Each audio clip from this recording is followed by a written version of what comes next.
Viewers கரூரில் அந்த சந்திப்பு நடந்த துயர சம்பவத்துக்கான ஆறுதல் கூறும் நிகழ்வு இன்னைக்கு காலையில் நடைபெற்றது. நம்ம அதுக்கு சம்மந்தப்பட்ட வீடியோ போட்டிருந்தோம்.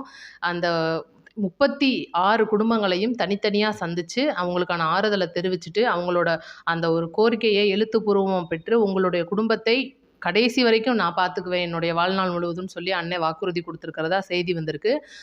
நிறைய பேர் வரல, புறக்கணிச்சிட்டாங்க, டிவிகே விஜய் அவர்களின் அந்த ஆறுதலை ஏற்க விரும்பலை அப்படின்னு சொல்லிட்டு சில வாடகை வாய்கள்லாம் பேசிட்டு தெரியுது.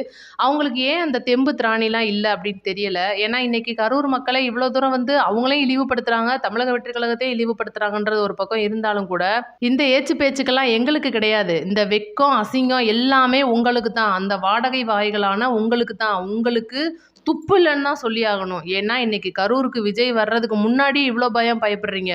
அரசியல் முதல் பாதையிலேயே நீங்கள் அவ்வளோ தூரம் பயப்படுறீங்க. இன்னைக்கு அனைத்து நிகழ்வுகளையும் ஒரு வழியாக மனசில் இருந்த பாரத்தெல்லாம் இறக்கி வச்சுட்டு விஜய் அவர்கள் கண்கலங்கி பேசியிருக்கிறதா ஒரு நியூஸ் நம்மளுக்கு வந்துட்டு இருக்கு. இதுக்கான சம்மந்தப்பட்ட வீடியோ நம்ம நாளைக்கு உங்களுக்கு அப்டேட் பண்ணுறோம். நம்ம சேனலை சப்ஸ்கிரைப் பண்ணிக்கோங்க. உங்கள் கமெண்ட் எதுனாலும் கமெண்ட்டை சொல்லுங்கள். வீடியோக்கு லைக் பண்ணிடுங்க. பாருங்கள், நீங்களே பாருங்கள், அண்ணன் எவ்வளோ சோர்வாக அவ்வளோ குடும்பங்களையும் சந்திச்சுட்டு ஒரு மன வலியோட வெளியில் வர்றதை நீங்கள் இந்த வீடியோவில் பார்க்கலாம். அதுக்காக தான் இந்த வீடியோ உங்களுக்கு கொடுத்துருக்கோம். வீடியோ மறக்காமல் பாருங்கள், ஃபுல்லாக பாருங்கள்.